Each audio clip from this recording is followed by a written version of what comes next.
So I'm trying an experiment.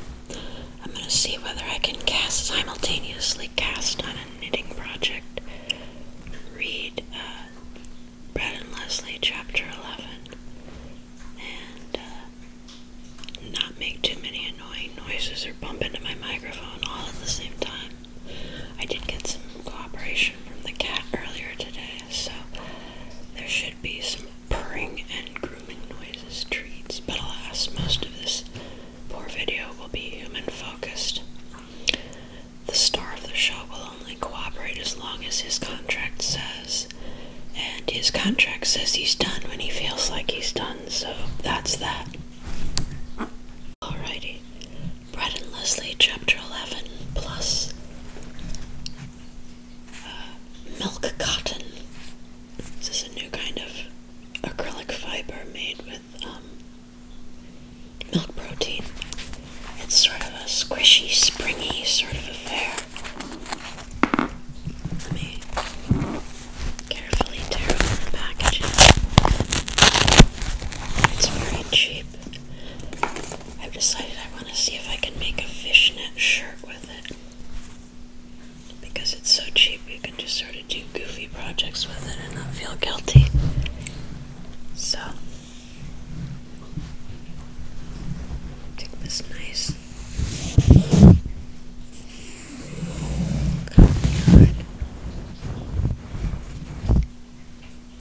I cast on with it.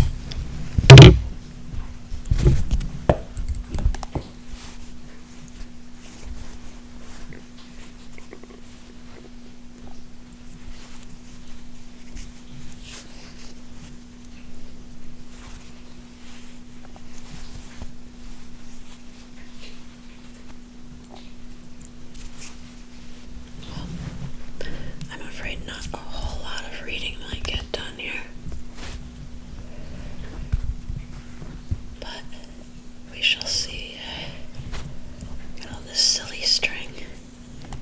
Silly, silly, silly yarn. And there's very nice birchwood knitting needles.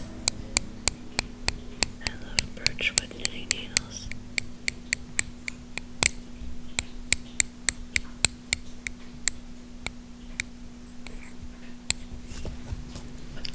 Wow, these knitting needles really have a life of their own.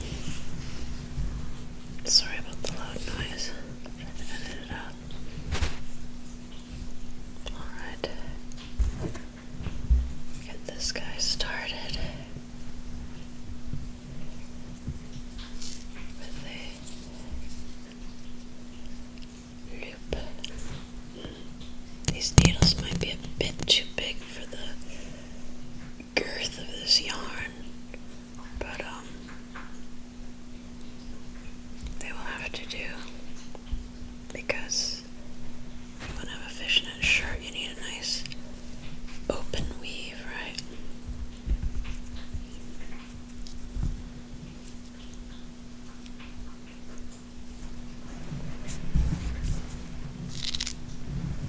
Can I read whilst I cast on without putting my knitting needles in the way of everything?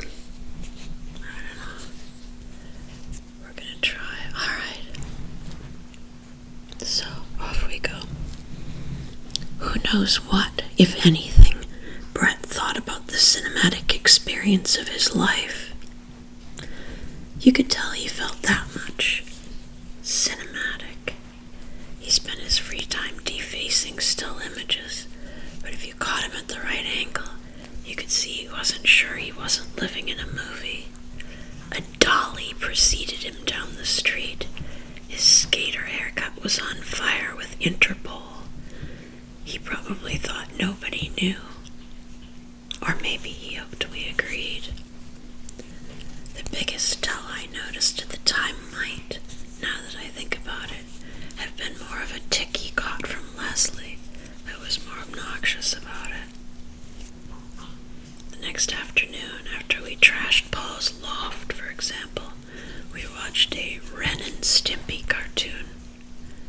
For the next 6 hours, Leslie talked like Ren, the smart asshole character, while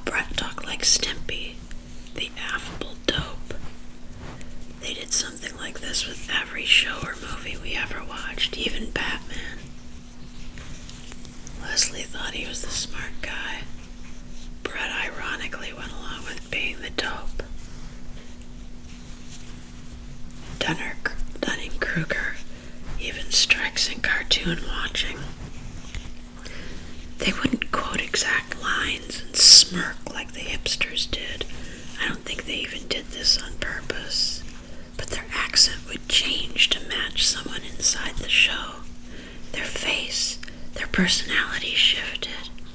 It was like they were colonized by alien pods, bodies snatched. In retrospect, we probably shouldn't have let Leslie see any boxing movies. It's not like I don't know how that feels. Even if you know now why I talk so much smack about movies, I feel it. That glow, a specialness and magic that follows you out of the theater. It would be pleasant if it didn't feel plastic, a little like the cancer you imagine you get from Diet Coke. But you have no defense against it as a child. Even I got to see the first Star Wars movies, and they were notorious for taking you over. Every kid who saw them lived inside of them for hours, if not years. I had dreams, even, floating in a magical, horrible, dark lake of my own heroism, taught in my sleep to relish suffering for a good cause. I finally saw Breakfast at Tiffany's a week ago, at the age of old enough to know better, and not only did I walk out of the theater seeing everything slightly in Technicolor, I was furious with the main character for throwing Cat out of the taxi. It's sheer dumb luck Cat wasn't murdered. Unfortunately, I know this too well. I wanted to throw her from a taxi. I had to remind myself, it's not real. It's a movie, dummy. Even if the mood of it is banging on the door to your soul, you're a grown-up. Meet it at the threshold, have a chat, but confer with yourself before you let it in. We need you to prune that thing in your head. But Brett, he never grew up. At least not in that sense. He never had time.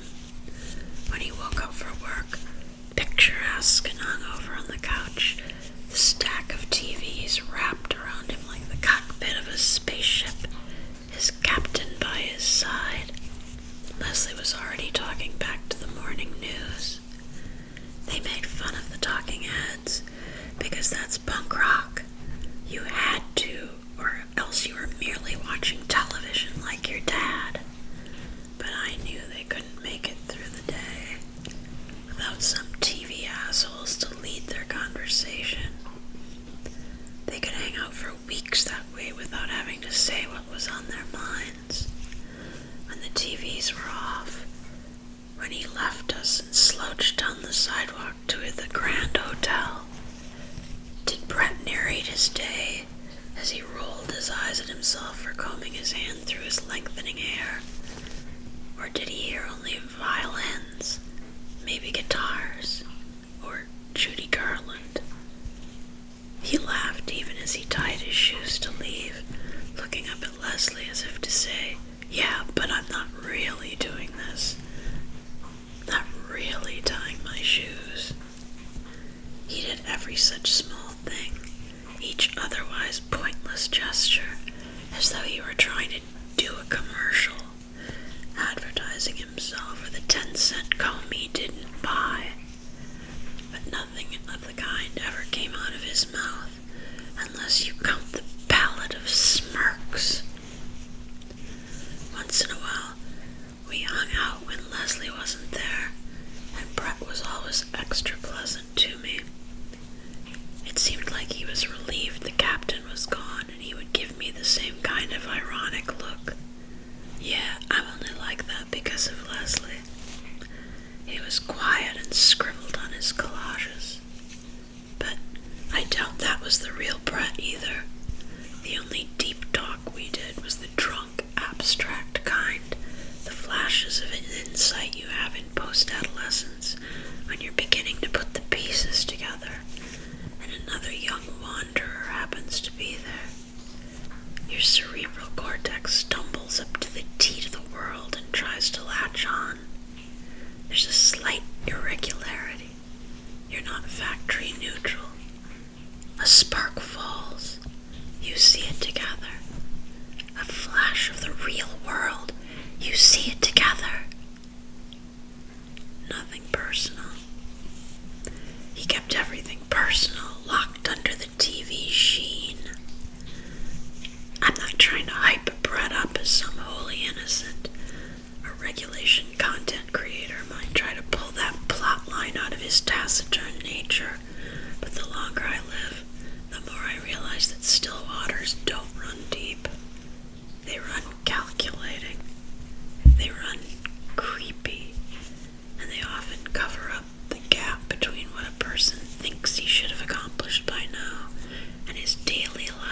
about the way Brett put on his sunglasses and cocked his hat at the sun told me that this particular puddle felt his life was more of a John Waters movie, where you didn't need a girl, a heist, or a suburban home, and he didn't mind the director too much, if only the theater weren't so smelly and cold.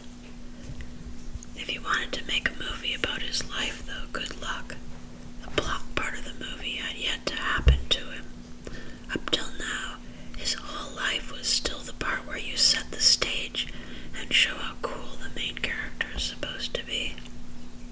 That was always my favorite part of the movie. Now they call it world building. I thought of it as inviting you in. But as soon as they get you in there, something explodes and the world is in pieces again. I found that rather poor hospitality. Brett and Leslie thought I was nuts, scurrying around in the prelude, reading, learning, trying to do things that wouldn't matter when the real story began. They weren't so much lazy as they were holding off, waiting for that part to begin. Maybe because they didn't know what it meant, or because they felt like they were poseurs if nothing exploded, if the world stayed as it was, if the airplanes didn't fly into the buildings, if the suffering never came. I thought I'd already had enough of suffering. But that's a thing real characters have in common with movie ones. We don't get to decide what the director decides to do, what rules he decides to enforce, the mistakes we get a pass on and the ones we have to pay for. We didn't even know we had already jumped the tracks, and we were only waiting for the train to hit the ground. Yeah, they were right and I was wrong. Once the world is built, there's nothing for it to do but crumble. Or in other words, you can't stop the plot from starting. I guess that's why we buy into movies. In real life, the opening rollout of things lasts a lot longer, but eventually your craving for action wins out. But they were also wrong, in that they thought it was going to unroll differently. I'm starting to think the only way to prevent something is to expect it. That night, when I came home, the day after we smashed his stupid loft, Paul didn't say a word. Not one word. A sneaky coward he might have been, but he was also an outnumbered coward, and he and Yali retreated into his giant bedroom where they belonged, leaving the practice space free for once and smelling considerably better. The non-music of Slint seeped out in a faint protest from beneath his door. But we were on a roll.